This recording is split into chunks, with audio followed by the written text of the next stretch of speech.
Hello friends, welcome to the success Kendra. Friends देखिए, आज इस सेशन में हम लोग बीपीएससी टीआरई 3.0 यानी कि बीपीएससी टीचर 3.0 जो न्यू वैकेंसी 2024 में आई हुई है फ्रेंड्स, उसके लिए बीपीएससी टीआरई 1.0 और टीआरई 2.0 इन दोनों में जितने भी ज्योग्राफी के प्रश्न यानी कि भूगोल के प्रश्न पूछे गए हैं उन सभी प्रश्नों को आज हम लोग एक ही सेशन में कवर कर लेंगे। बड़ा ही इम्पोर्टेंट सेशन रहने वाला है फ्रेंड्स आप सभी के लिए, इसको ध्यानपूर्वक जरूर देखिएगा। और देखिए फ्रेंड्स, बहुत सारे प्रश्न जो है जो बीपीएससी टीआरई 1.0 में पूछा गया था वो प्रश्न रिपीट हुआ है टीआरई 2.0 में। तो ज़्यादातर संभावनाएं हैं कि यहाँ से 4-5 प्रश्न निश्चित रूप से आपके पेपर में देखने को मिलेंगे, इसीलिए इस सेशन को ध्यानपूर्वक देखिएगा। और इससे पहले मैंने आपको हिस्ट्री और पॉलिटिकल साइंस भी इसी प्रकार से कवर कराया हुआ है। अगर आपने उनको नहीं देखा है तो ज़रूर देख लीजिएगा, लिंक आपको डिस्क्रिप्शन बॉक्स में मिल जाएगा। तो फ्रेंड्स चलिए सेशन स्टार्ट करते हैं आज का। एक बार सभी लोग प्लीज़ जल्दी से सेशन को लाइक कर दीजिए और इसका लिंक फटाफट किसी भी एक ग्रुप में जहाँ कहीं भी है आप वहाँ पर इसको शेयर कर दीजिए। एक बार सभी लोग प्लीज़ जल्दी से सेशन को लाइक कर देंगे। चलिए फ्रेंड्स, सेशन आज का स्टार्ट करते हैं अब हम लोग। तो फ्रेंड्स जैसे मैंने आपको बताया है कि आज इस सेशन में हम लोग बीपीएससी टीआरई 3.0 जो न्यू वैकेंसी 2024 में आई हुई है फ्रेंड्स, उसके लिए ज्योग्राफी के महामैराथन सेशन को हम लोग कवर कर रहे हैं। और देखिए, इस सेशन में बीपीएससी टीआरई 1.0 और टीआरई 2.0 में जितने भी ज्योग्राफी के प्रश्न पूछे गए हैं, भूगोल के प्रश्न पूछे गए हैं, उन सभी प्रश्नों को आज हम लोग एक ही सेशन में कवर कर लेंगे। बीपीएससी टीआरई 3.0 यानी कि बीपीएससी टीचर 3.0 न्यू वैकेंसी 2024 के लिए। एक बार सभी लोग जल्दी से सेशन को लाइक कर दीजिए और इसका लिंक फटाफट किसी भी एक ग्रुप में शेयर कर दीजिए। चलिए पहला प्रश्न पढ़ेंगे आज के सेशन का। देखिए कितना इंपॉर्टेंट क्वेश्चन है और बहुत संभावना है कि यह प्रश्न निश्चित रूप से आपके एग्जाम में पूछा जाए। देखिए फ्रेंड्स, अंतर्राष्ट्रीय पृथ्वी सम्मेलन किस वर्ष आयोजित हुआ था? आंसर सभी लोगों को कमेंट करते चलना है, आंसर सबको कमेंट करना है। चलिए बताइएगा, अंतर्राष्ट्रीय पृथ्वी सम्मेलन किस वर्ष आयोजित हुआ था? अंतर्राष्ट्रीय पृथ्वी सम्मेलन या फिर पहला पृथ्वी सम्मेलन आपसे पूछे, ठीक है ना। तो फ्रेंड्स ये कहाँ पर हुआ था? तो यह ब्राज़ील के रियो डी जेनेरियो में आयोजित किया गया था। और यह कब हुआ था? तो 1992 में हुआ था। इसको याद रखिएगा, 1992 में हुआ था। और इसी सम्मेलन में एजेंडा 21, एजेंडा याद रखिएगा, एजेंडा 21, ठीक है ना। इसी पृथ्वी सम्मेलन में रियो डी जेनेरियो में जो हुआ था 1992 में फ्रेंड्स, इसमें घोषित एजेंडा 21 जो है रियो घोषणा, इसमें सतत विकास के प्रति पूर्ण समर्थन व्यक्त किया गया था, ठीक है ना। तो इसे भी आप ध्यान रखेंगे। एजेंडा 21 संबंधित किससे है? तो अंतर्राष्ट्रीय पृथ्वी सम्मेलन 1992, इसे भी आप ध्यान रखिएगा। अच्छा, पृथ्वी दिवस कब मनाया जाता है बताइएगा? विश्व पृथ्वी दिवस कब मनाया जाता है? एक बार सभी लोग आंसर कमेंट करिएगा। देखिए 22 मार्च के दिन क्या मनाया जाता है? जल दिवस मनाया जाता है। और 22 मार्च के दिन बिहार दिवस भी मनाया जाता है। 22 अप्रैल के दिन जो है ये विश्व पृथ्वी दिवस मनाया जाता है। 22 अप्रैल को विश्व पृथ्वी दिवस मनाया जाता है, इसे आप ध्यान रखिएगा, ठीक है ना। चलिए अगला प्रश्न करेंगे कि स्मॉल इज़ ब्यूटीफुल पुस्तक किसने लिखी है? स्मॉल इज़ ब्यूटीफुल पुस्तक किसने लिखी है? सभी लोग इसको बताइए कि किसने लिखा है। स्मॉल इज़ ब्यूटीफुल पुस्तक किसने लिखा है? तो फ्रेंड्स इसको लिखा है सुमाकर ने। ऑप्शन नंबर यहाँ पर बी राइट आंसर हो जाएगा, ठीक है ना, सुमाकर ने लिखा है। अच्छा, farewell to India, farewell to India यह पुस्तक लिखा है एडवर्ड थॉमसन ने, एडवर्ड थॉमसन ने लिखा है, ठीक है ना। द वेल्थ ऑफ नेशंस याद रखिएगा, द वेल्थ ऑफ नेशंस किसकी पुस्तक है? एडम स्मिथ की है, ठीक है ना। ये सब आप याद रखिएगा। चलिए फ्रेंड्स अगला प्रश्न करेंगे अब कि सीमा सड़क संगठन की स्थापना कब हुई थी? सभी लोग आंसर कमेंट करते चलिएगा और इसको एक टेस्ट के तौर पर लगाइए, ऐसा समझिए कि आप एग्ज़ाम दे रहे हैं, ठीक है ना। चलिए बताइए कि सीमा सड़क संगठन की स्थापना किस वर्ष हुई थी? सभी लोग आंसर कमेंट करिएगा। BRO जिसको कि बॉर्डर रोड ऑर्गेनाइजेशन बोलते हैं, इसकी स्थापना हुई थी 1960 में। 1960 में इसका स्थापना किया गया था। और जो BRO है भारत सरकार के प्राधिकरण के अधीन, यह देश के सीमांत क्षेत्रों में सड़कों के निर्माण और उसकी देखरेख करता है, ठीक है ना फ्रेंड्स, इसको याद रखिएगा। और चलिए याद एक पॉइंट और रखिएगा कि वर्तमान समय में भारत का सबसे लंबा राष्ट्रीय राजमार्ग जो है यह NH44 है, NH44 है, इसे भी आप याद रखिएगा, ठीक है ना। NH44 में जवाहर सुरंग स्थित है और यह राजमार्ग जो है श्रीनगर से जम्मू होते हुए कन्याकुमारी तक जाती है। एक है स्वर्णिम चतुर्भुज योजना। स्वर्णिम चतुर्भुज योजना, स्वर्णिम चतुर्भुज योजना जो है इसके अंतर्गत 4 महानगर दिल्ली, मुंबई, चेन्नई और कोलकाता को जोड़ा गया है। ये सब फ्रेंड्स आप ध्यान रखेंगे, ठीक है ना, बड़ा ही इंपॉर्टेंट है। चलिए, तो आपका राइट आंसर ऑप्शन नंबर यहाँ पर ए हो जाएगा। सीमा सड़क संगठन की स्थापना 1960 में हुई थी। चलिए, नेक्स्ट क्वेश्चन है कि राष्ट्रीय वन्यजीव संरक्षण अधिनियम किस वर्ष लागू किया गया था। राष्ट्रीय वन्यजीव संरक्षण अधिनियम जो है यह किस वर्ष लागू किया गया था, चलिए बताइएगा। अच्छा, स्वतंत्र भारत में प्रथम वन नीति कब लाया गया था? तो देखिए, स्वतंत्र भारत में प्रथम वन नीति जो है ये 1952 में लाया गया था। स्वतंत्र भारत में प्रथम वन नीति 1952 में लाया गया था, जिसके अंतर्गत जो है 33% भौगोलिक क्षेत्र का वन होना अनिवार्य माना गया था। क्लियर? चलिए बताइए पहले इसका आंसर क्या होगा कि राष्ट्रीय वन्य जीव संरक्षण अधिनियम जो है यह कब लागू हुआ था। तो फ्रेंड्स ये लागू हुआ था 1972 में, 1972 में। अच्छा, जो आपका पर्यावरण संरक्षण अधिनियम है ये कब आपका अधिनियमित हुआ था? पर्यावरण संरक्षण अधिनियम तो 1986 में, ठीक है। प्रोजेक्ट टाइगर की शुरुआत कब हुई थी? 1973 में। राष्ट्रीय हरित प्राधिकरण या फिर राष्ट्रीय हरित न्यायाधिकरण, नेशनल आपका ग्रीन ट्रिब्यूनल जो है एनजीटी, इसकी स्थापना कब हुई थी? तो एनजीटी की स्थापना 2010 में किया गया था, ठीक है ना। ये सारे पॉइंट्स को फ्रेंड्स आप याद रखिएगा, क्लियर ना। चलिए नेक्स्ट क्वेश्चन कर लेंगे। पर्यावरण संरक्षण अधिनियम 1986 में पारित किया गया था, इसे भी आप ध्यान रखेंगे। चलिए, कितना सारा मैंने आपको पॉइंट बता दिया। 1952 में जो है, एक बार और रिकॉल कर देता हूँ मैं, 1952 में स्वतंत्र भारत में प्रथम वन नीति लाया गया था, जिसके अंतर्गत 33% भौगोलिक क्षेत्र का वन होना अनिवार्य माना गया था, ठीक है ना। और देखिए एनजीटी की स्थापना कब हुई थी? 2010 में हुई थी, क्लियर ना। अच्छा, पर्यावरण संरक्षण अधिनियम कब पारित किया गया था? 1986 में पारित किया गया था। प्रोजेक्ट टाइगर की शुरुआत कब हुई थी? 1973 में हुई थी। और राष्ट्रीय वन्यजीव संरक्षण अधिनियम 1972 में लागू किया गया था। चलिए, छोटा नागपुर क्षेत्र के मुंडा और संथाल किस पेड़ की पूजा करते हैं? मुंडा और संथाल जो है यह किस पेड़ की पूजा करते हैं? चलिए बताइएगा, राइट आंसर क्या हो जाएगा, बताइए। तो फ्रेंड्स देखिए, छोटा नागपुर क्षेत्र के जो मुंडा और संथाल जनजाति हैं, इनके द्वारा महुआ और कदम्ब का जो पेड़ होता है, महुआ और कदम्ब का पेड़, इनकी पूजा की जाती है। तो यहाँ पर देखिए महुआ दिया गया है, ऑप्शन नंबर यहाँ पर सी राइट आंसर हो जाएगा, ठीक है ना। चलिए, और बिहार का मिथिला क्षेत्र में विवाह के अवसर पर आम और महुआ के पेड़ों के साथ महुआ और पेड़ों की पूजा की जाती है, ठीक है ना। तो इसे भी आप ध्यान रखिएगा। चलिए नेक्स्ट क्वेश्चन कर लेंगे। अगला प्रश्न है हमारा कि भारत का कितना प्रतिशत क्षेत्रफल पठार से आच्छादित है? भारत का कितना प्रतिशत क्षेत्रफल जो है यह पठार से आच्छादित है? राइट आंसर इसका क्या होगा, चलिए बताइएगा। अच्छा, भारत का क्षेत्रफल अगर पूछा जाए तो कितना है? तो याद रखिएगा 32,87,263 वर्ग किलोमीटर, 32,87,263 वर्ग किलोमीटर ये बिहार का क्षेत्रफल है। और इसके 43% भूभाग पर विस्तृत मैदान का विस्तार है, ठीक है ना फ्रेंड्स।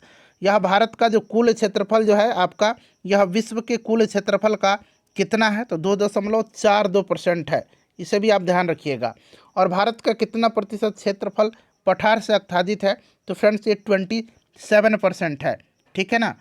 चलिए नेक्स्ट क्वेश्चन करेंगे अब कि भारत का कुल भौगोलिक क्षेत्रफल कितना है। तो अभी मैंने आपको बताया था कि भारत का कुल भौगोलिक क्षेत्रफल जो है ये आपका कितना है? 32,87,263 वर्ग किलोमीटर। तो यहाँ पर देखिए आपका 3.28 आ गया ना, मिलियन वर्ग किलोमीटर। ऑप्शन नंबर यहाँ पर बी राइट आंसर हो जाएगा, ठीक है ना फ्रेंड्स। ऑप्शन नंबर यहाँ पर बी राइट आंसर हो जाएगा, इसे भी आप ध्यान रखेंगे। चलिए उसके बाद नेक्स्ट क्वेश्चन करेंगे। अगला प्रश्न है हमारा कि 1952 में राष्ट्रीय वन नीति के अनुसार भारत में वन आवरण वांछित प्रतिशत क्या है? देखिए 1952 में मैंने आपको बताया था, 1952 में जो है आपको बताया था कि स्वतंत्र भारत में प्रथम वन नीति लाया गया था। तो 1952 में जो वन नीति लाया गया था इसका अनुसार भारत में वन आवरण का वांछित प्रतिशत क्या है? तो मैंने आपको बताया था कि 33% पर जो है 33% भाग पर जो है फ्रेंड्स आपका जो भौगोलिक क्षेत्रफल है उसका 33% पर वन होना अनिवार्य माना गया था। चलिए, किस प्रकार की मिट्टी में कंकड़ पिंडों का संकेंद्रण अधिक होता है? किस प्रकार की मिट्टी में कंकड़ पिंडों का संकेंद्रण अधिक होता है? बताइए राइट आंसर इसका क्या होगा? बताइए राइट आंसर इसका क्या होगा? तो फ्रेंड्स देखिए, बांगर प्रकार की जो मिट्टी होती है उसमें कंकड़ पिंडों का संकेंद्रण अधिक होता है। तो यहाँ पर देखिए बांगर मिट्टी इसका राइट आंसर हो जाएगा। बांगर मिट्टी इसका करेक्ट आंसर हो जाएगा, ठीक है ना, इसको आप ध्यान रखिएगा। चलिए, उसके बाद देखिए नेक्स्ट क्वेश्चन करेंगे। और बांगर मिट्टी और खादर मिट्टी ये आपका जलोढ़ मिट्टी का प्रकार है, ठीक है ना। चलिए फ्रेंड्स, और देखिए आप कमेंट करके बताइए कि नवीन जलोढ़ मिट्टी को क्या कहा जाता है और पुरानी जलोढ़ मिट्टी को क्या कहा जाता है। पहला क्वेश्चन है कि नवीन जलोढ़ मिट्टी को क्या कहा जाता है, दूसरा है कि पुरानी जलोढ़ मिट्टी को क्या कहा जाता है। ऑप्शन इसी में से है दोनों का, आप कमेंट करके मुझे बताइए। तो पहले चलिए आगे बढ़ेंगे। और जलोढ़ मिट्टी का सबसे ज़्यादा विस्तार है हमारे देश में। यदि ऊपरी मिट्टी बह जाती है तो उसे क्या कहते हैं? यदि ऊपरी मिट्टी बह जाती है तो उसे क्या कहते हैं? चलिए बताइएगा राइट आंसर क्या हो जाएगा। यदि ऊपरी मिट्टी बह जाती है तो उसे क्या कहते हैं? तो फ्रेंड्स इसको कहा जाता है शीत कटाव। इसको हम लोग शीत कटाव कहते हैं। ऑप्शन नंबर यहाँ पर बी राइट आंसर हो जाएगा। देखिए 1953 में 1953 में केंद्रीय मृदा संरक्षण बोर्ड का गठन किया गया था। इससे आप ध्यान रखिएगा। मृदा के कटाव और बहाव की प्रक्रिया को मृदा का क्या कहा जाता है? अपरदन कहा जाता है, ठीक है ना। मृदा के कटाव और बहाव की प्रक्रिया को मृदा का अपरदन कहा जाता है। इससे भी आप ध्यान रखिएगा। चलिए, और देखिए चंबल बेसिन में ऐसी भूमि को खड़ भूमि कहा जाता है, ठीक है ना। देखिए बहता जल आपका मृतिका युक्त मृदाओं को काटते हुए गहरी वाहिकाएं बनाता है, जिनको कि अवनलिकाएं कहते हैं। और ऐसी भूमि जोतने योग्य नहीं रहती है और इसे उत्खाद भूमि कहते हैं। और चंबल बेसिन में ऐसी भूमि को खड़ भूमि कहा जाता है। खड़ भूमि याद रखिएगा चंबल बेसिन में, ठीक है ना।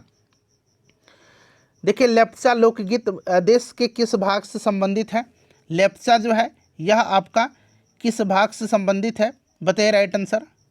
तो लेप्चा जो है ये आपका उत्तरी दार्जिलिंग यहाँ पर राइट आंसर हो जाएगा, ठीक है ना फ्रेंड्स। चलिए, उसके बाद अगर हम बात करते हैं सोहर का, तो सोहर उत्तर प्रदेश। उसके बाद झूरी हिमाचल प्रदेश, ठीक है ना। पंडवानी छत्तीसगढ़, याद रखिएगा पंडवानी छत्तीसगढ़, ठीक है ना। नेक्स्ट क्वेश्चन है हमारा कि बांधवगढ़ राष्ट्रीय उद्यान किस राज्य में स्थित है?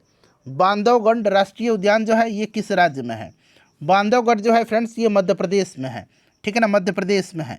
याद रखिएगा बांधवगढ़ मध्य प्रदेश में है। क्लियर? बांधवगढ़ कहाँ पर है? मध्य प्रदेश में है। चलिए, अच्छा एक पापीकोंडा आजकल पूछा जाता है। पापीकोंडा नेशनल पार्क जो है ये कहाँ पर है? पापीकोंडा जो है ये आंध्र प्रदेश में है, ठीक है। इसे आप जरूर याद रखिएगा, पापीकोंडा आंध्र प्रदेश में है। चलिए, उसके बाद देखिए भीतरकनिका उड़ीसा में है। बांदीपुर कर्नाटक में है।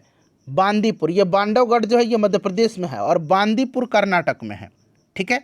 चलिए, कलेसर राष्ट्रीय उद्यान हरियाणा में है, ठीक है। इन सबको फ्रेंड्स याद रखेंगे आप। चलिए अगला प्रश्न करेंगे कि किस राज्य में भारत में सबसे अधिक वन क्षेत्र है? वन क्षेत्र पूछ रहा है, ठीक है ना, वन क्षेत्र पूछ रहा है। तो सबसे ज़्यादा कहाँ पर है?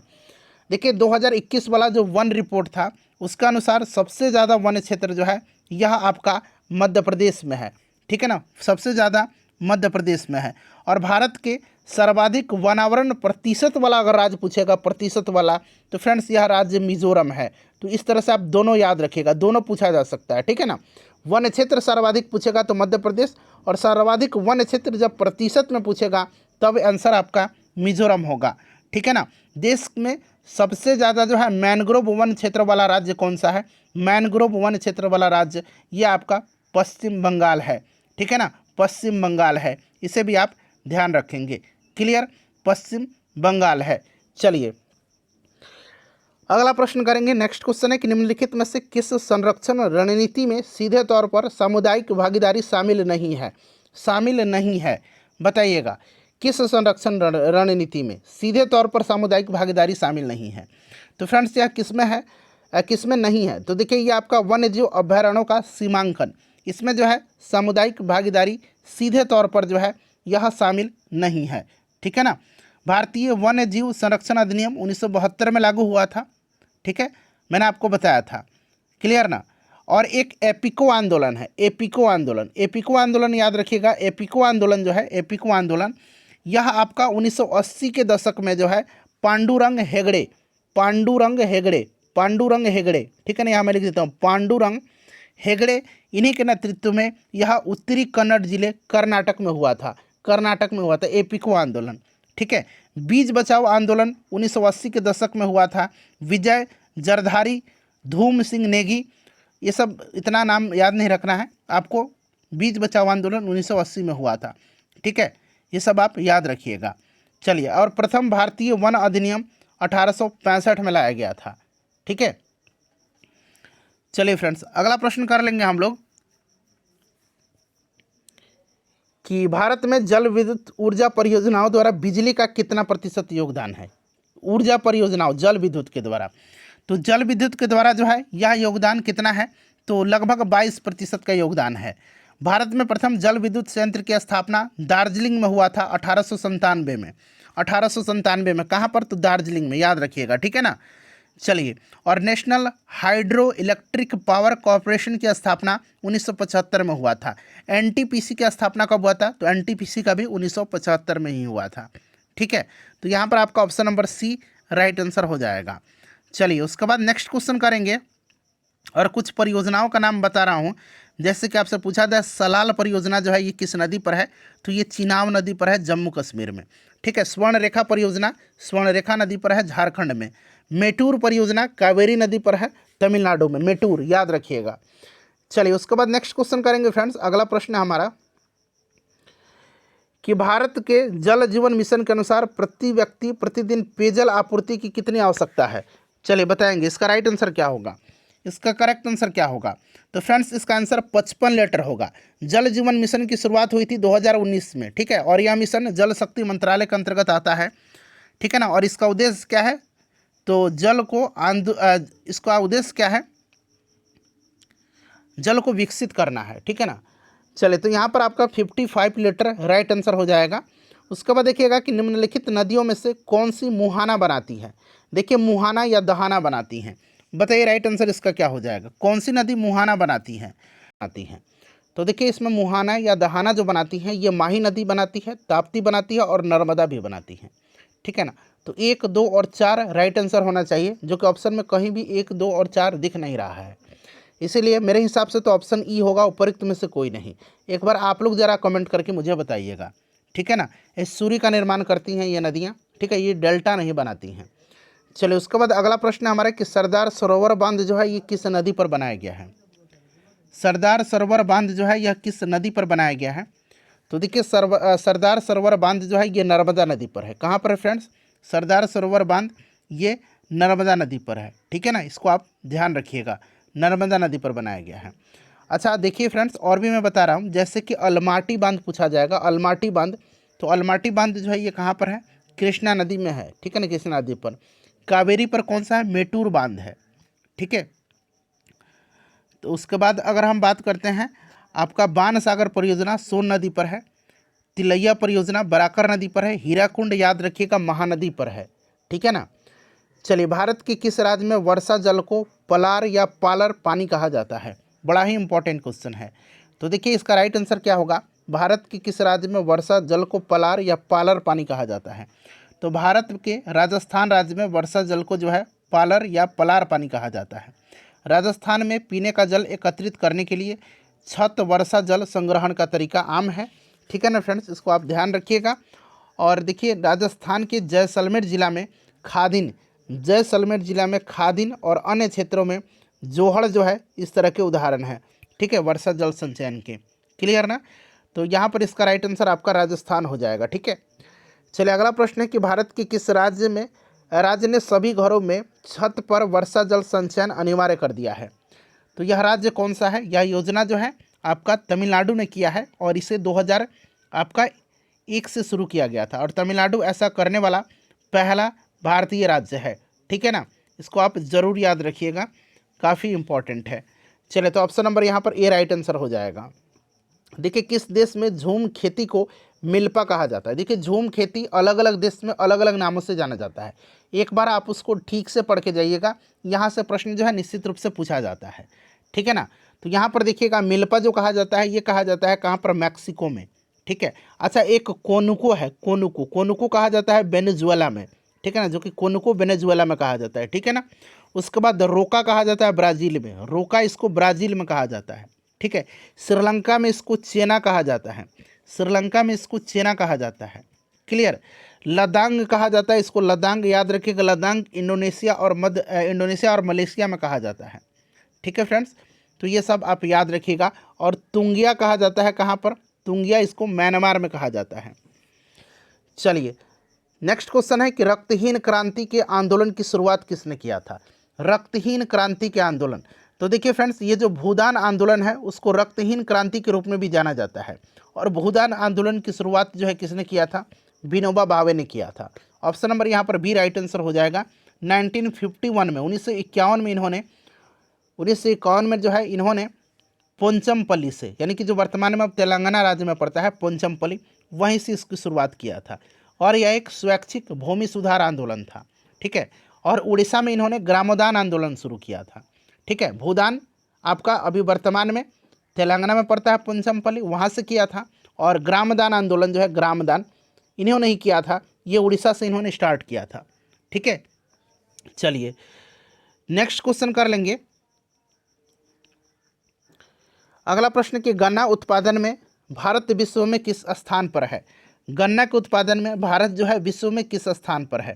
गन्ना उत्पादन में जो है भारत किस स्थान पर है, तो गन्ना उत्पादन में भारत दूसरे स्थान पर है, ठीक है ना, दूसरे स्थान पर है।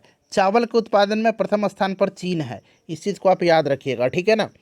चलिए फ्रेंड्स आगे बढ़ेंगे। और दूध और मसाला के उत्पादन में भारत प्रथम स्थान पर है। देखिए वर्ष 2019 और 20 में भारत की किस राज्य में मूंगफली का सबसे अधिक उत्पादन किया गया। 2019-20 में भारत में मूंगफली का सबसे ज़्यादा उत्पादन जो किया गया है ये गुजरात में किया गया। कहाँ पर किया गया, गुजरात में किया गया। चावल का पश्चिम बंगाल में, ठीक है ना। चलिए आलू का उत्तर प्रदेश में, याद रखिएगा। सोयाबीन मध्य प्रदेश में, मक्का कर्नाटक में, ये सब याद रखिएगा। देखिए फ्रेंड्स मैग्नेटाइट अयस्क में लोहे की सांद्रता कितने प्रतिशत होती है। मैग्नेटाइट लोहा का अयस्क है, ठीक है ना, इसे आप ध्यान रखिएगा। मैग्नेटाइट और हेमाटाइट दोनों याद रखिएगा, क्लियर। तो इसमें जो है 70% लोहे की सांद्रता होती है, 70% होती है, ठीक है ना फ्रेंड्स, इसको याद रखिएगा। और लौह अयस्क उत्पादन में भारत का स्थान विश्व में चौथा है। हेमेटाइट लाल एवं भूरे रंग की होती है, हेमेटाइट, ठीक है ना, हेमेटाइट, इसको याद रखिएगा। चलिए और उसके बाद बात करते हैं कि हेमेटाइट अयस्क मुख्यतः कहाँ पर है, तो आपका सिंहभूम झारखंड में, मयूरभंज, उसके बाद आपका सुंदरगढ़ उड़ीसा, ठीक है ना, कर्नाटक यहाँ पर पाया जाता है। नेक्स्ट क्वेश्चन है हमारा कि रत्नागिरी जिला लौह अयस्क भंडार किस राज्य में स्थित है। रत्नागिरी बड़ा ही इंपॉर्टेंट है, ठीक है ना। तो रत्नागिरी जो है यह लौह अयस्क भंडार महाराष्ट्र राज्य में स्थित है। अच्छा वेलेडिला लौह अयस्क भंडार कहाँ पर है, वेलेडिला, वेलेडिला कहाँ पर है, वेलेडिला, तो वेलेडिला याद रखिएगा छत्तीसगढ़ में है। कहाँ पर है, छत्तीसगढ़ में है। सतारी कहाँ पर है, सतारी, सतारी लौह अयस्क भंडार, तो ये सतारी गोवा में है, ठीक है ना। कुद्रेमुख पूछा जा रहा है आजकल, कुद्रेमुख पूछा जा रहा है, कुद्रेमुख कहाँ पर है, कुद्रेमुख लौह अयस्क भंडार जो है ये कहाँ पर है, तो फ्रेंड्स कुद्रेमुख जो है ये आपका कर्नाटक में है, कर्नाटक में है, ठीक है ना। ये इस तरह से देखिए क्योंझार है, क्योंझर, क्योंझर, क्योंझर कहाँ पर है, तो फ्रेंड्स यह क्योंझर जो है यह उड़ीसा में है, ठीक है ना। तो उड़ीसा में आपको बताया मैंने आपको, कुद्रेमुख कर्नाटक में है। सतारी कहाँ पर है, सतारी यह गोवा में है। वेलेडिला छत्तीसगढ़ में है। तो ये सब आप याद रखिएगा, ठीक है ना। और रत्नागिरी आपका महाराष्ट्र हो जाएगा। चलो उसके बाद देखिए अंकलेश्वर तेल क्षेत्र किस राज्य में स्थित है। अंकलेश्वर जो है ये कहाँ पर है, अंकलेश्वर जो है ये कहाँ पर है फ्रेंड्स, तो यह आपका गुजरात में पड़ता है, ठीक है ना, गुजरात में पड़ता है, इसको आप ध्यान रखिएगा। और पंडित जवाहरलाल नेहरू ने अंकलेश्वर तेल क्षेत्र को समृद्धि का फवारा कहा था, ठीक है ना, समृद्धि का फवारा कहा था, क्लियर। चलिए उसके बाद देखिए अगला प्रश्न करेंगे। अच्छा दिग्बोई जो है, दिग्बोई ये कहाँ पर है, दिग्बोई, दिग्बोई जो है ये आपके आगे मिलेगा, दिग्बोई असम में है, ठीक है ना। दिग्बोई तेल रिफाइनरी यह एशिया की प्रथम तेल शोधन कारखाना है जो कि असम में है, दिग्बोई, ठीक है ना। यहाँ मैं लिख देता हूँ दिग्बोई। चलिए आगे बढ़ेंगे, नेक्स्ट क्वेश्चन कर लेंगे। तो ये राइट आंसर आपका गुजरात हो जाएगा। देखिए पार्वती घाटी का भूतापीय संयंत्र कहाँ स्थित है? पार्वती घाटी का भूतापीय संयंत्र जो है ये कहाँ पर स्थित है? बताइए राइट आंसर क्या हो जाएगा। तो फ्रेंड्स ये आपका हिमाचल प्रदेश में है। और देखिए एक और याद रखिएगा, मणिकर्ण। मणिकर्ण मणिकर्ण भी कहाँ पर है? मणिकर्ण मणिकर्ण भूतापीय संयंत्र। तो फ्रेंड्स ये भी हिमाचल प्रदेश में ही स्थित है। ठीक है, इसको आप याद रखिएगा। चलिए पूगा घाटी पूछेगा, पूगा घाटी भूतापीय संयंत्र, तो ये लद्दाख में पड़ता है पूगा घाटी। ठीक है, तपोवन पूछेगा, तपोवन तपोवन कहाँ पर है? उत्तराखंड में है। सूरज कुंड पूछेगा तो सूरज कुंड भूतापीय संयंत्र झारखंड में है। ये सब आप याद रखिएगा। चलिए अधात्विक खनिज कौन सा है इसमें से? अधात्विक खनिज इसमें से कौन सा है? लोहा तो बिल्कुल धात्विक है, मैग्नीज भी है। अभ्रक यहाँ पर राइट आंसर हो जाएगा। ठीक है ना, अभ्रक हो जाएगा इसका राइट आंसर। इस चीज़ को आप ध्यान रखिएगा। अधात्विक खनिज के अंतर्गत एस्बेस्टस, उसके बाद आपका एक तो आपका अभ्रक आ जाएगा, जिप्सम आ जाएगा। ठीक है ना, ये सब याद रखिएगा। और धात्विक खनिज में आपका लॉएस्क, मैग्नीज, टंगस्टन, ठीक है, आपका जस्ता, बॉक्साइट, सोना, चांदी, ये सब आ जाएगा। चलिए फ्रेंड्स आगे बढ़ेंगे, नेक्स्ट क्वेश्चन कर लेंगे। अगला प्रश्न है कि भेल यानी कि भारत हेवी इलेक्ट्रिकल्स लिमिटेड किस प्रकार के क्षेत्र के अंतर्गत आता है? तो भेल जो है यह किसके अंतर्गत आता है? तो फ्रेंड्स यह सार्वजनिक क्षेत्र के अंतर्गत आता है। ठीक है ना, इसकी स्थापना 1964 में हुई थी। 1964 में हेडक्वार्टर इसका नई दिल्ली में है और वर्तमान में इसे महारत्न कंपनी का दर्जा दिया गया है। इसे भी आप ध्यान रखिएगा। चलिए तो ये सार्वजनिक राइट आंसर हो जाएगा। देखिए मुंबई में पहला सफल कपड़ा मिल किस वर्ष स्थापित किया गया था? VVI क्वेश्चन है। मुंबई में पहला सफल कपड़ा मिल की स्थापना 1854 में किया गया था। 1854 में किया गया था। ठीक है ना, इस चीज़ को आप ध्यान रखिएगा। 1854 में कावस जी डाबर के द्वारा किया गया था और 1856 में उत्पादन यहाँ पर प्रारंभ हुआ था।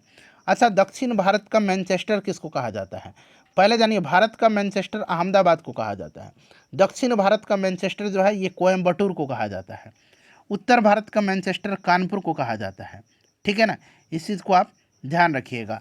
चलिए फ्रेंड्स, तो 1854 में भद्रावती लौह एवं इस्पात संयंत्र कहाँ पर स्थित है? देखिए लौह और इस्पात संयंत्र से प्रश्न पूछा जा रहा है। तो भद्रावती जो है ये कहाँ पर है? तो फ्रेंड्स ये कर्नाटक पे है। ठीक है, वेलाडीला लॉयस्क मैंने बताया था छत्तीसगढ़ में है। ठीक है, अभी आपको बताया था विश्वेश्वरैया लोहा और इस्पात लिमिटेड, ये कहाँ पर है? तो फ्रेंड्स ये कहाँ पर है विश्वेश्वरैया? बताइए, कर्नाटक में ही है ना शायद। चलिए तो इस सबको आप याद रखिएगा। ठीक है ना, इन सबको आप, बेलाडीला मैंने आपको बता ही दिया था। ठीक है, तो और देखिए प्रश्न एक और पूछा जाएगा कि तटीय क्षेत्र में स्थित लौह इस्पात केंद्र कहाँ पर स्थित है? तटीय क्षेत्र में स्थित। तो तटीय क्षेत्र में जो स्थित है ये आपका विशाखापट्टनम में है। ठीक है, विशाखापट्टनम में विश्वेश्वरैया लोहा एवं इस्पात लिमिटेड कहाँ पर स्थित है? ये मैंने आपसे पूछा था, बताइएगा इसका राइट आंसर क्या होगा। तो देखिए फ्रेंड्स ये कहाँ पर है? ये आपका कर्नाटक में है। ठीक है ना, ठीक है, बिल्कुल मैंने आपको सही बताया था कि कर्नाटक में ही है ये। चलिए अगला प्रश्न करेंगे कि भारत के किस पठार में लौह एवं इस्पात उद्योगों का सर्वाधिक संकेंद्रण है? सर्वाधिक संकेंद्रण जो है ये कहाँ पर है? तो फ्रेंड्स ये कहाँ पर है बताइए। तो फ्रेंड्स ये आपका है छोटा नागपुर पठार। ठीक है ना, छोटा नागपुर पठार। और छोटा नागपुर पठार को भारत के रूर प्रदेश की संज्ञा भी दिया गया है। रूर प्रदेश पूछा जाए तो ये छोटा नागपुर पठार, इसको आप याद रखिएगा, झारखंड राज्य में पड़ेगा। ठीक है, चलिए फ्रेंड्स उसके बाद नेक्स्ट क्वेश्चन कर लेंगे। अगला क्वेश्चन हमारा कि समताप मंडल की ऊंचाई पूछा गया है कि क्या है? समताप मंडल की ऊंचाई जो है क्या है? समताप मंडल की ऊंचाई क्या है? क्षोभ मंडल के ऊपर वाली परत को समताप मंडल कहा जाता है और समताप मंडल की ऊंचाई जो है ये आपका 50 किलोमीटर, यहाँ पर आंसर हो जाएगा इसका। ठीक है, 50 किलोमीटर करेक्ट आंसर हो जाएगा। और समताप मंडल की बात करते हैं तो इसी में जो है वायुयान वगैरह उड़ाया जाता है। ये सबसे आदर्श दशाएं होती है इसमें। ठीक है ना, इस चीज़ को आप याद रखिएगा। तो यहाँ पर राइट आंसर आपका हो जाएगा ऑप्शन नंबर बी। चलो उसके बाद देखिएगा कि अटल टनल की लंबाई कितनी है? बड़ा इंपॉर्टेंट क्वेश्चन है, कई बार बीपीएससी पूछ लिया है। तो अटल टनल की लंबाई जो है ये 9.02 किलोमीटर है। ठीक है, इसको आप याद रखिएगा, 9.02 किलोमीटर है अटल टनल है। ठीक है ना, और देखिए फ्रेंड्स, यह भारत के हिमाचल प्रदेश में लेह मनाली राजमार्ग पर हिमालय के पूर्वी पीर पंजाल श्रृंखला में रोहतांग दर्रा जो है उसी के नीचे बनाया जा रहा है। चलिए, भारत का सबसे बड़ा बंदरगाह कौन सा है? भारत का सबसे बड़ा बंदरगाह जो है ये कौन सा है? भारत का सबसे बड़ा बंदरगाह बताइए, राइट आंसर इसका क्या हो जाएगा? चलिए, भारत का सबसे बड़ा बंदरगाह जो है ये मुंबई है। अच्छा, भारत के पश्चिमी तट पर स्थित बंदरगाह और पूर्वी तट पर स्थित बंदरगाह ये पूछा जाता है।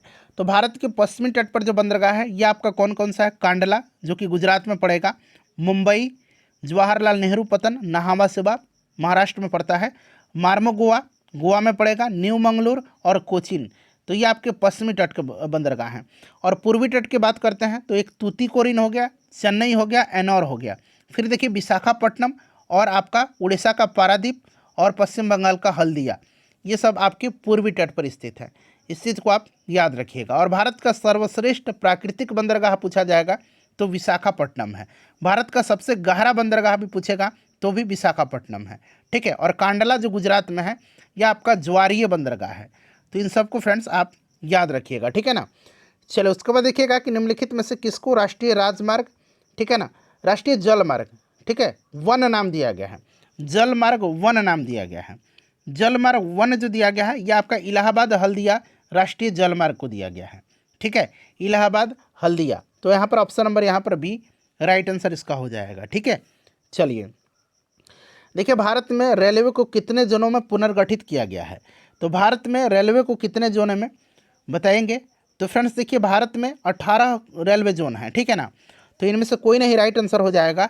और 1853 में आपके डलहौजी के समय में सबसे पहली बार रेलवे चलाई गई थी मुंबई से थाने के बीच, ये आपको भी याद होगा।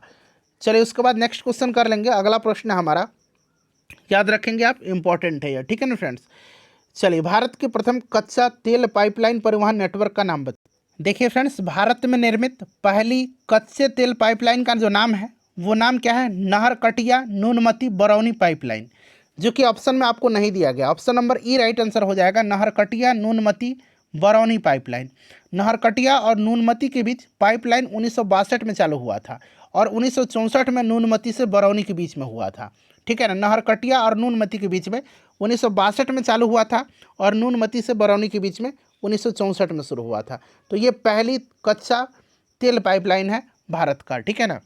चलिए, यहाँ पर हजीरा विजयपुर देख रहे हैं, हजीरा विजयपुर और जगदीशपुर के बीच में 1986 में शुरू हुआ था। क्लियर।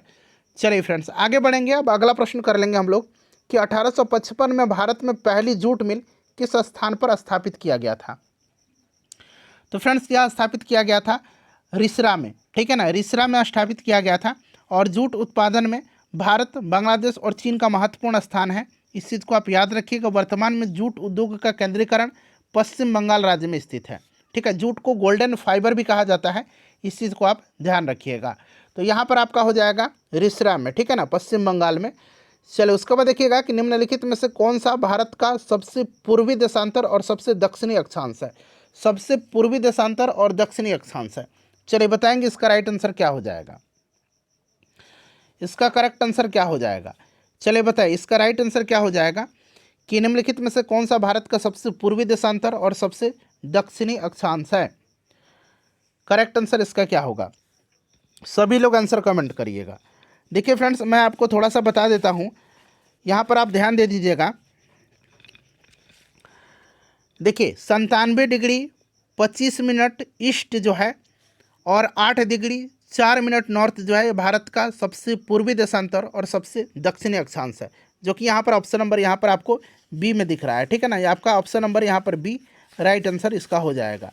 क्लियर ना। चलिए फ्रेंड्स, उसके बाद हम लोग नेक्स्ट क्वेश्चन करेंगे और इसको आप ध्यान रखिएगा, ठीक है। भारत का सबसे पूर्वी देशांतर अरुणाचल प्रदेश राज्य में स्थित है, ठीक है। भारत का सबसे पूर्वी देशांतर जो है 97 डिग्री 25 मिनट ईस्ट है, इसे भी आप याद रखिएगा, ठीक है फ्रेंड्स। चलिए,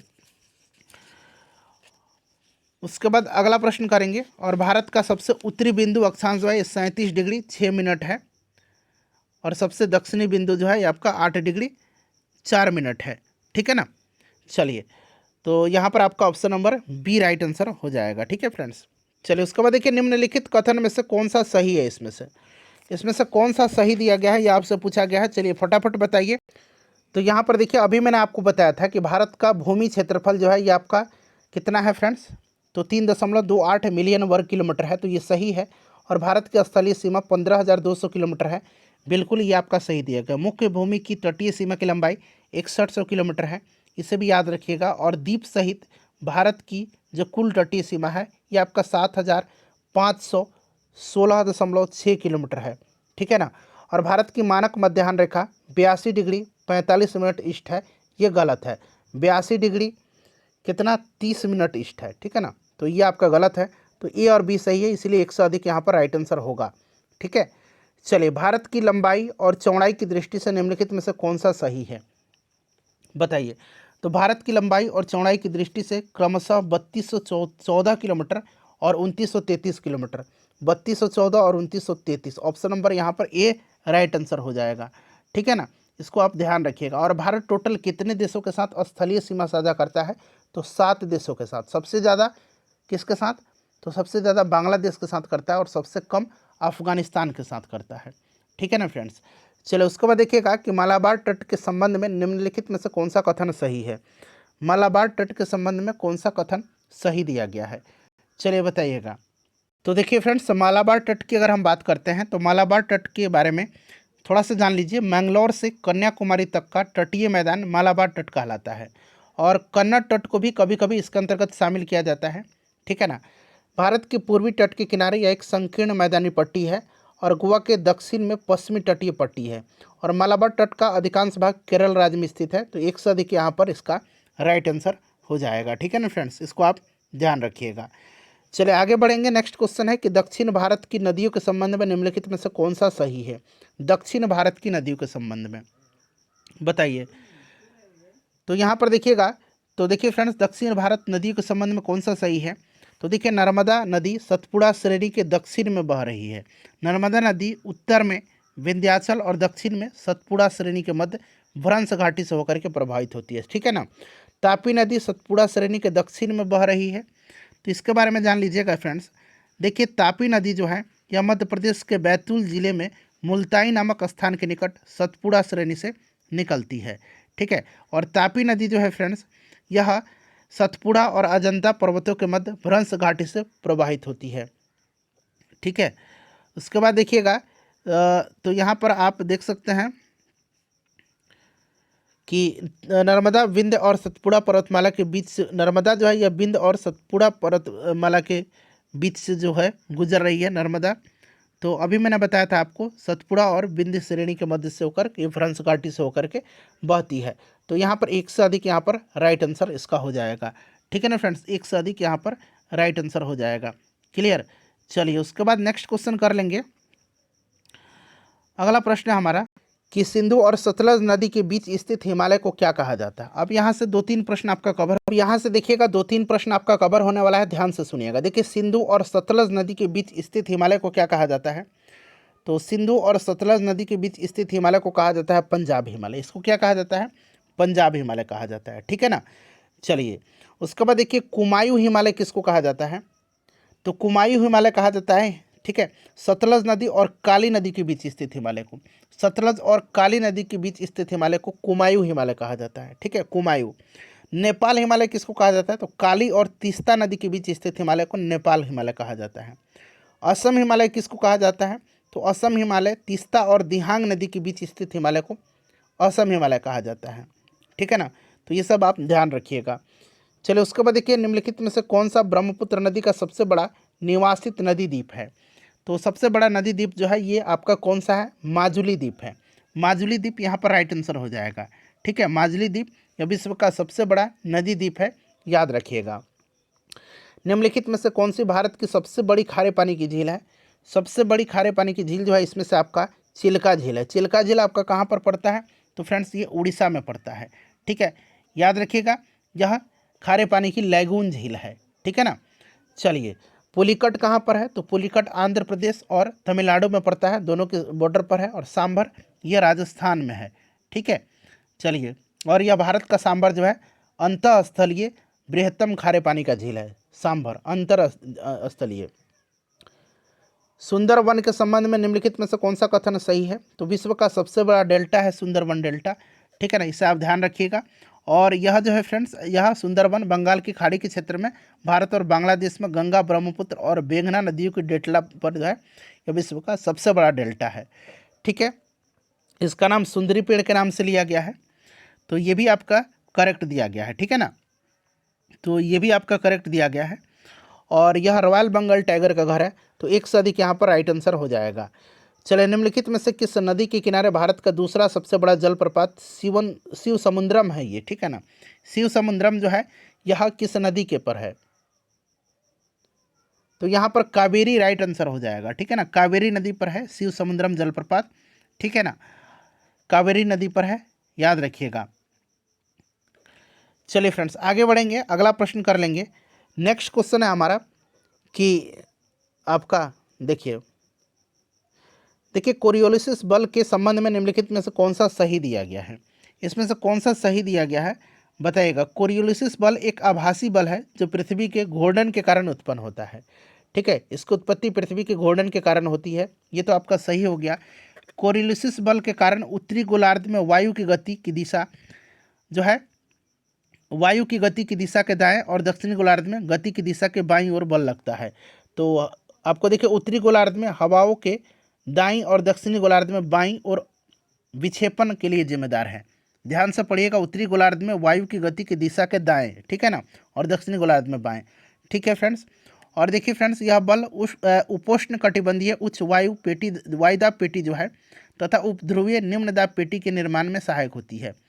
यह बल जो है यह आपका ध्यान रखेंगे उपोष्ण कटिबंधीय उच्च वायुदाब पेटी और उपध्रुवीय निम्न दाब पेटियों के निर्माण में सहायक होती है, ठीक है। और देखिए, ये बल चक्रवात तथा प्रतिचक्रवात के निर्माण में भी महत्वपूर्ण योगदान देता है और महासागरीय धाराओं की दिशा में परिवर्तन में भी यह बल सहायक होता है, ठीक है। तो वैसे भी इसका एक से अधिक राइट आंसर हो जाएगा, ठीक है।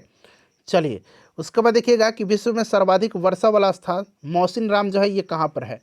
सबसे ज़्यादा यहाँ पर वर्षा होती है विश्व में मौसिन राम में, और ये मेघालय में है, इसको आप ध्यान रखिएगा, मेघालय में है, ठीक है, मेघालय करेक्ट आंसर हो जाएगा।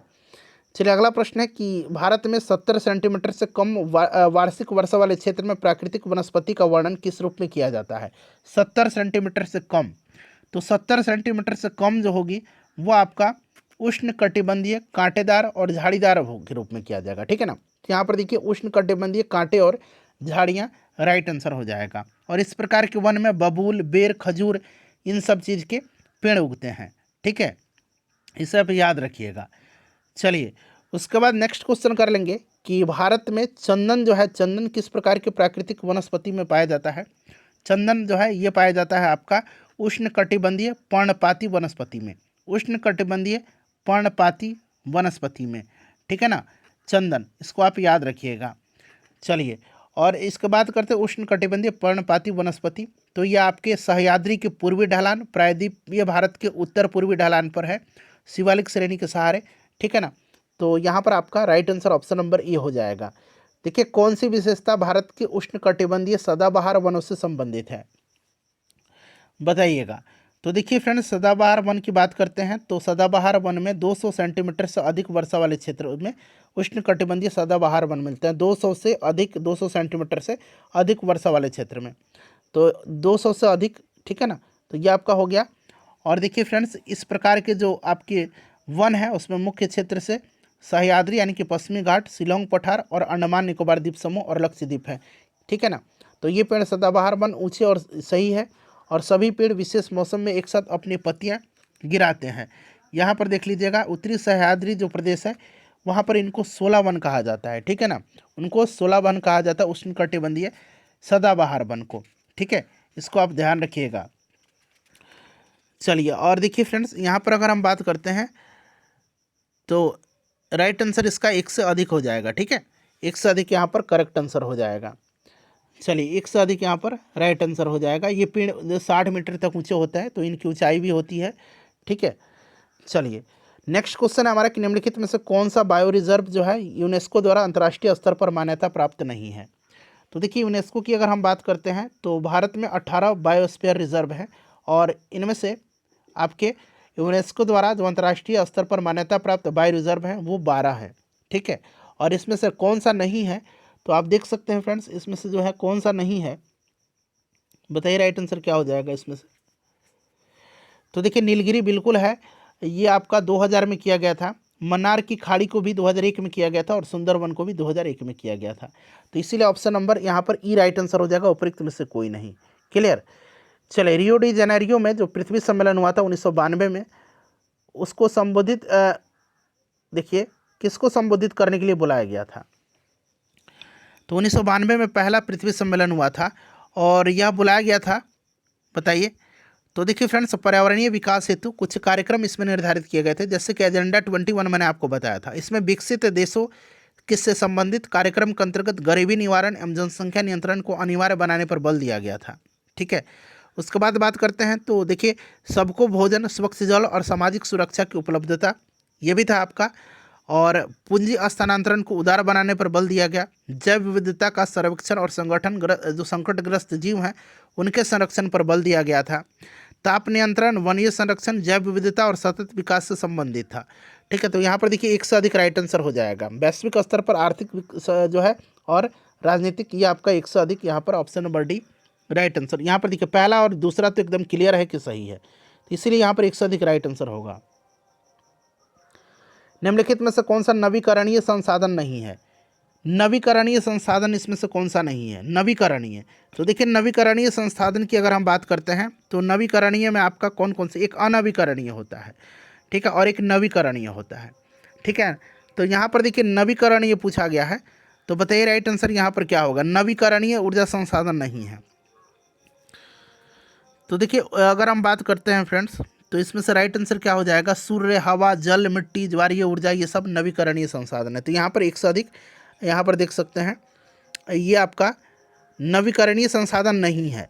तो चूंकि ये है इसीलिए ऑप्शन ई राइट आंसर हो जाएगा। मिट्टी आपका, उसके बाद जल, हवा, सूर्य, ये आपके नवीकरणीय हैं, ठीक है ना। तो इसीलिए नवीकरणीय नहीं पूछा गया, तो कोई नहीं इसका राइट आंसर होगा।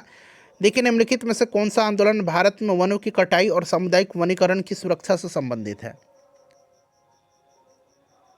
तो इसमें से राइट आंसर क्या होगा फ्रेंड्स। तो ये चिपको आंदोलन हो जाएगा। चिपको आंदोलन 1973 में उत्तर प्रदेश के चमोली जिले में, जो कि अब झारखंड में पड़ता है, वहीं पर जो है ये हुआ था। और गांधीवादी सुंदरलाल बहुगुणा, गोविंद सिंह रावत, चंडी प्रसाद भट्ट, इन सब का नाम आप याद रखिएगा, ठीक है। बीज बचाओ आंदोलन भी यहीं पर हुआ था, बीज बचाओ, ठीक है। चलिए आगे बढ़ेंगे। नेक्स्ट क्वेश्चन है कि बहुउद्देशीय नदी घाटी परियोजना के संबंध में निम्नलिखित में से कौन सा कथन सही नहीं दिया गया है? बताइए कौन सा सही इसमें से नहीं दिया गया है। तो देखिए जलाशयों का निर्माण जल भंडारण और जलीय कृषि के विकास के लिए किया जाता है। तो यहाँ पर ऑप्शन नंबर सी जो है ये आपका यहाँ पर राइट आंसर हो जाएगा, ठीक है ना। सही नहीं है इस, देखिए बाकी जो है ये दोनों यहाँ पर सही दिया गया है, ठीक है। चलिए और देखिए फ्रेंड्स, अगर हम बात करते हैं बहुउद्देशीय नदी घाटी परियोजना की, तो बहुउद्देशीय नदी घाटी परियोजना, दामोदर बहुउद्देशीय नदी घाटी परियोजना भारत की पहली बहुउद्देशीय नदी घाटी परियोजना है। और भारत के जो प्रथम प्रधानमंत्री थे पंडित जवाहरलाल नेहरू, इन्होंने बहुउद्देशीय नदी घाटी परियोजना को आधुनिक भारत का मंदिर कहा था। देखिए निम्नलिखित में से कौन सा राज्य भर में सभी घरों के छत पर वर्षा जल संचयन संरचना का अनिवार्य बनाने वाला पहला राज्य? देखिए प्रश्न रिपीट हुआ है कि नहीं। तमिलनाडु, मैंने आपको बताया था, ठीक है ना। यह योजना 2001 में शुरू हुई थी। गुजरात में नर्मदा नदी पर बने सरदार सरोवर बांध के लाभों से निम्नलिखित में से कौन सा राज्य समूह शामिल है?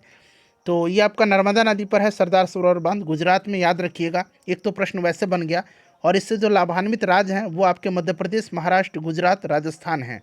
तो ऑप्शन नंबर यहाँ पर बी राइट आंसर हो जाएगा। भारत में खेती के लिए आदिम रूप से निम्नलिखित में से कौन सा शब्द प्रयोग किया जाता था? आदिम रूप से, तो आदिम रूप से जो है प्रयोग किया जाता है, इसमें से आपका कौन सा? तो इसमें से अगर हम बात करते हैं फ्रेंड्स, देखिए भारत में खेती के लिए आदिम रूप से जो इस्तेमाल किया जाता था वो आपसे पूछा गया है। तो देखिए स्थानीय रूप से जो है इस कृषि को, जो झूम कृषि है, स्थानांतरणशील कृषि, काटो और जलाओ अथवा बुश फेलो कृषि के नाम से भी जाना जाता है। और यह स्थानीय रूप में इस कृषि को पूर्वी राज्य में झूम कहा जाता है, मध्य प्रदेश में इसको ब्यवर कहा जाता है, ठीक है, और छत्तीसगढ़ में दीपा कहा जाता है, उड़ीसा में इसको पामा डाबी या कोमन कहा जाता है। तो इस तरह से एक से अधिक यहाँ पर ऑप्शन नंबर यहाँ पर डी राइट आंसर होगा, ठीक है ना, एक से अधिक। चलिए झूम खेती के संदर्भ में देखिए ये प्रश्न पूछा जा रहा है बार बार। मिल्पा कहाँ पर? मध्य अमेरिका में कहा जाता है। मिल्पा जो है ये आपका मैक्सिको मध्य अमेरिका सही है।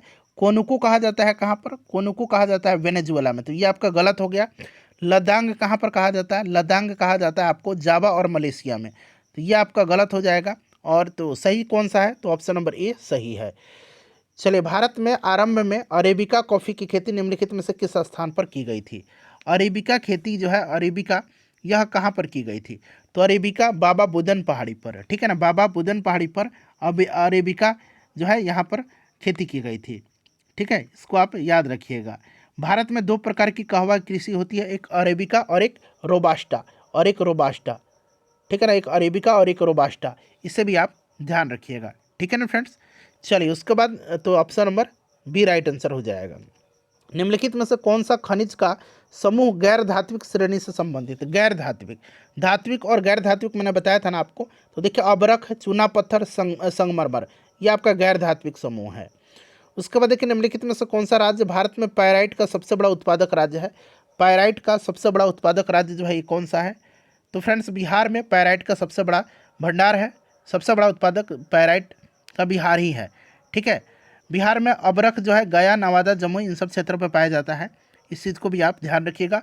और बिहार में सोना का जो सबसे ज़्यादा आपका भंडार है वो जमुई जिला में है, इसको भी आप ध्यान रखिएगा। ठीक है, ये बीपीएससी कई बार पूछ चुका है।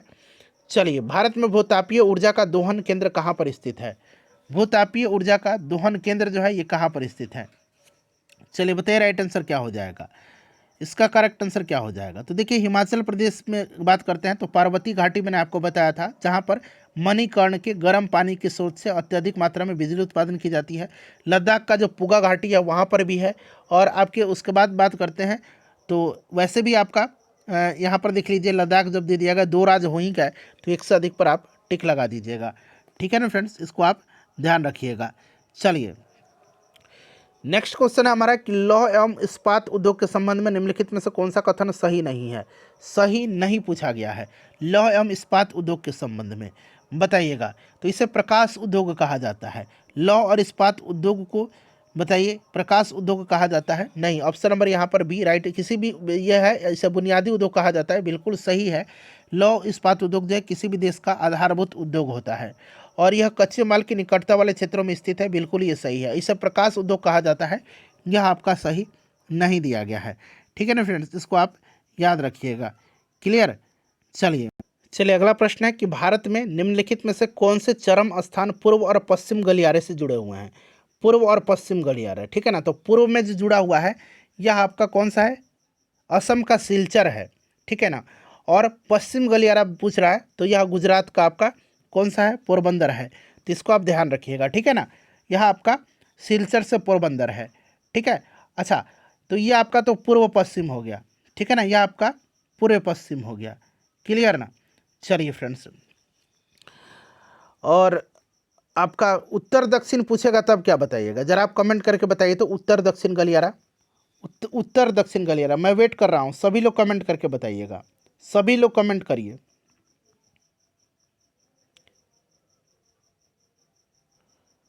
उत्तर दक्षिण गलियारा, सभी लोग जल्दी जल्दी कमेंट करिए, उत्तर दक्षिण गलियारा,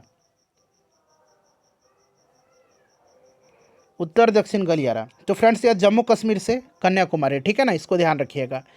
चलिए, मिसमी, बरेल और लुसाई क्या है? मिसमी, बरेल और लुसाई क्या है, बताइए राइट आंसर। तो फ्रेंड्स, ये एक क्या है? पहाड़ियाँ हैं, ठीक है ना, पहाड़ियाँ हैं मिसमी, बरेल और लुसाई, इसको आप याद रखिएगा। चलिए, तो यहाँ पर आपका ऑप्शन नंबर कौन सा ए राइट आंसर हो जाएगा? भारत की प्राचीनतम चट्टानों में सम्मिलित नहीं है, प्राचीनतम चट्टानों में सम्मिलित नहीं है। तो देखिए, प्राचीनतम चट्टान की बात करते हैं तो धारवाड़ क्रम की चट्टान का निर्माण आर्कियन क्रम की चट्टानों के अपर्दन और निक्षेपण के फलस्वरूप हुआ है। ठीक है, अरावली पर्वत का निर्माण धारवाड़ क्रम की चट्टानों से हुआ है, इसे भी आप याद रखिएगा। तो इसमें से देखिए, आपका धारवाड़ भी हो जाएगा, कुडप्पा, विंध्यन, तो आपका हो ही गया। ठीक है, चलिए, तो इसमें से एक से अधिक राइट आंसर हो जाएगा। भारत में पाए जाने वाली चट्टानों का क्रम आर्कियन, धारवाड़, कुडप्पा, विंध्यन, गोंडवाना, ये सब आपको ध्यान रखना है। ठीक है फ्रेंड्स, चलिए, भारत का प्राचीनतम चट्टान आर्कियन युग का है, ठीक है, इसे भी आप ध्यान रखेंगे। और भारत का नवीनतम चट्टान गोंडवाना है। ठीक है, तो यहाँ पर आपका राइट आंसर क्या हो जाएगा?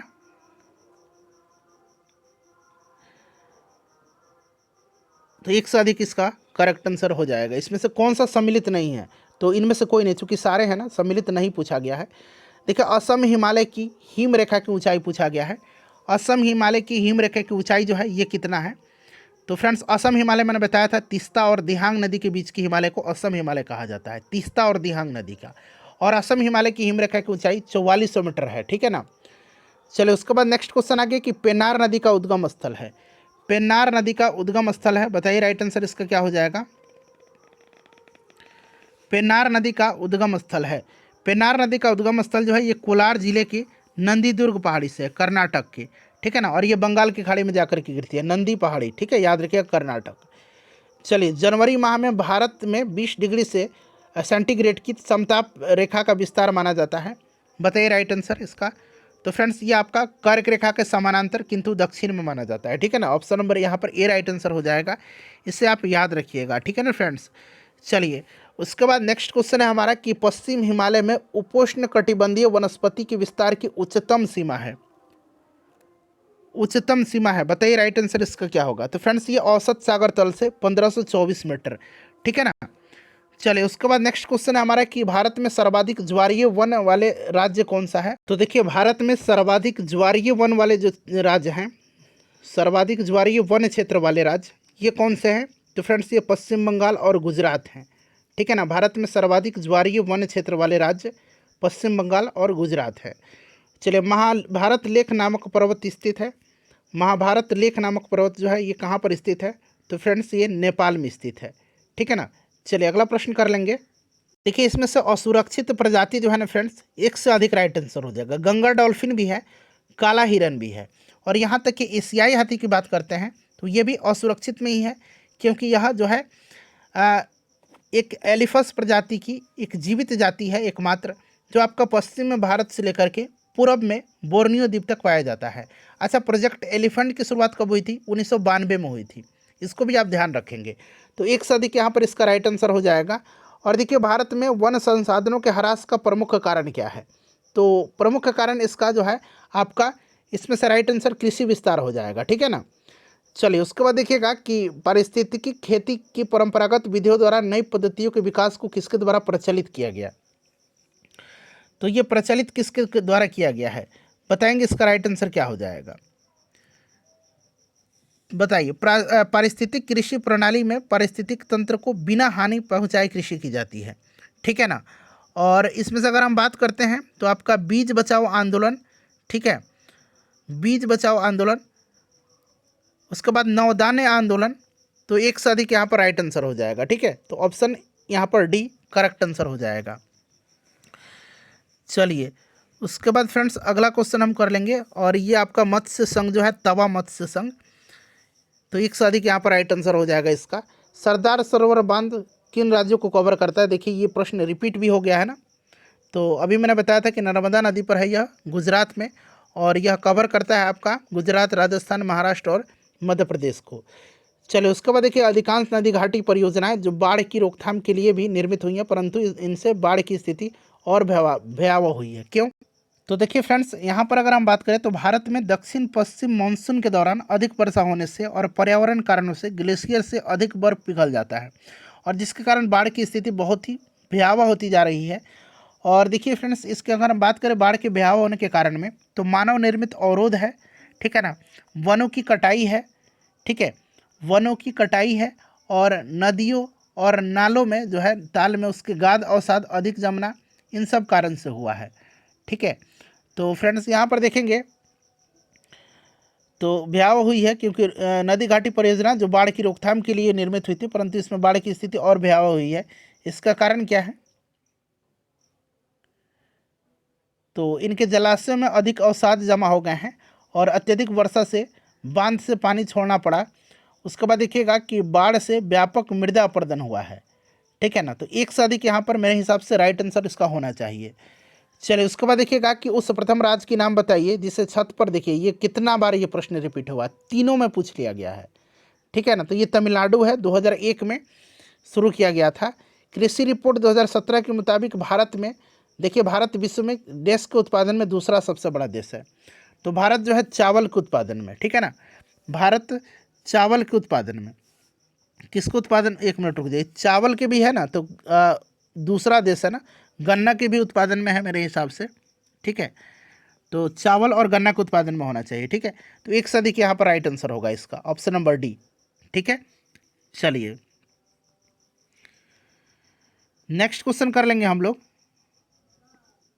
हाँ ठीक है, चावल और गन्ना किसानों की फायदे के लिए संस्थागत सुधार था।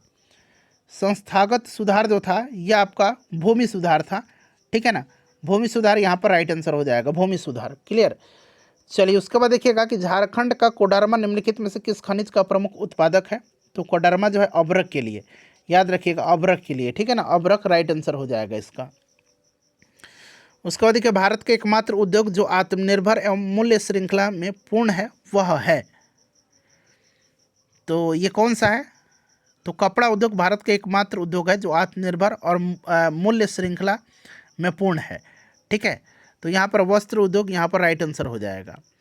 चलिए खरीफ फसल का उदाहरण कौन सा है। खरीफ और रबी आपको पता भी है, खरीफ के आपके फसल के उदाहरण इसमें से मक्का हो जाएगा, ठीक है ना। गेहूँ मटर ये रबी के हैं, चना सरसों ये रबी फसल हैं, ठीक है। धान मक्का ये सब खरीफ फसल होते हैं। कौन सी फसल विकसित होने में लगभग 1 वर्ष का समय लगता है। तो 1 वर्ष का समय जो लगभग लगता है वो आपका किस फसल में बताइएगा।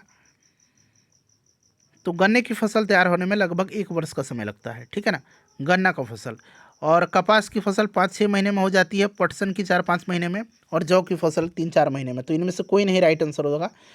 चलिए राष्ट्रीय राजमार्ग किसके द्वारा बिछाए या निर्मित एवं संचालित होते हैं। राष्ट्रीय राजमार्ग, तो फ्रेंड्स ये आपके होते हैं राष्ट्रीय राजमार्ग प्राधिकरण, ठीक है ना। तो ऑप्शन नंबर यहाँ पर बी राइट आंसर हो जाएगा, इसको आप ध्यान रखिएगा, ठीक है। चलिए NHAI जिसको बोलते हैं national highway authority of India, ठीक है। अच्छा इसकी अगर हम बात करते हैं, इसकी स्थापना अगर पूछ लिया जाए तो 1995 आप याद रखिएगा, ठीक है ना। चलिए वार्षिक रिपोर्ट 2016-17 के अनुसार भारत में विश्व पर्यटन में किस स्थान पर है, ये प्रश्न पूछा गया था। तो उसमें से राइट आंसर की अगर हम बात करते हैं तो करेक्ट आंसर इसका क्या होगा, ऑप्शन नंबर ई हो जाएगा, उपरोक्त में से कोई नहीं, ठीक है ना, उपरोक्त में से कोई नहीं। तो इसमें से अगर हम बात करते हैं तो कोई नहीं राइट आंसर हो जाएगा। और अंतर्राष्ट्रीय पर्यटन दिवस जो है आपको 27 सितंबर को मनाया जाता है, इस चीज़ को आप याद रखिएगा, ठीक है। चलिए उसके बाद नेक्स्ट क्वेश्चन हमारा कि जलोढ़ मिट्टी को उसकी आयु के आधार पर वर्गीकृत किया जाता है। नई जलोढ़ मिट्टी को क्या कहते हैं। तो नई को कहा जाता है खादर और पुरानी को बांगर, यही ना मैंने प्रश्न आपसे पूछा था, ठीक है। चलिए अगला प्रश्न करेंगे अब हम लोग।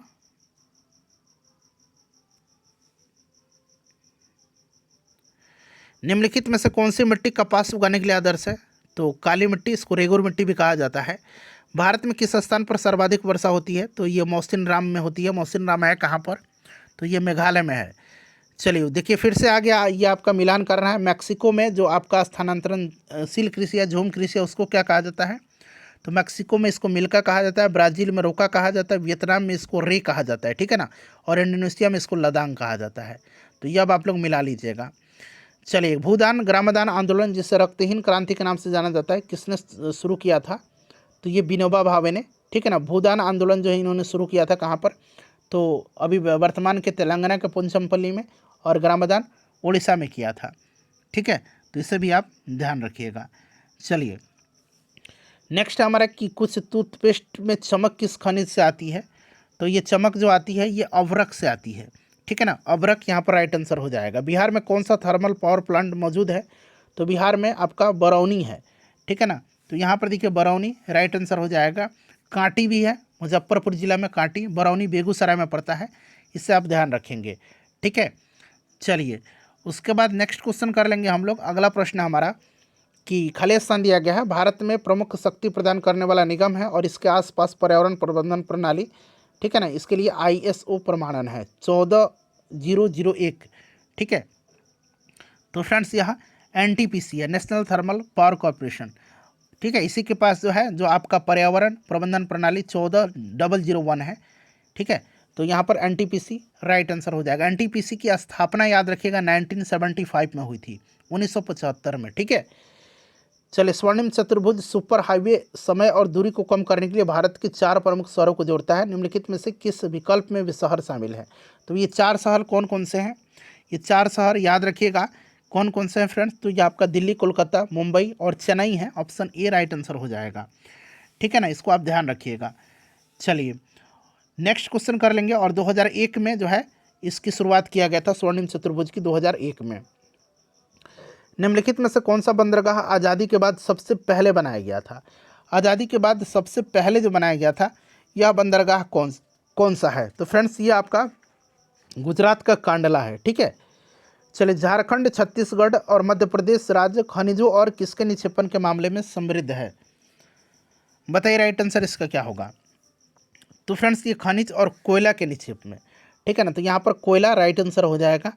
अगला प्रश्न है कि निम्नलिखित में से कौन सा देश विश्व में चावल का सबसे बड़ा उत्पादक है? तो चावल का सबसे बड़ा चाइना है, ठीक है, चाइना यहाँ पर राइट आंसर हो जाएगा। भारत में राष्ट्रीय वन नीति किस वर्ष लागू की गई थी? देखिए प्रश्न आ गया ना, कई बार ये प्रश्न घुमा फिरा के इसी तरह प्रश्न पूछा जा रहा है। 1952 में, ठीक है, 1952 में, इसको याद रखिएगा। क्लियर।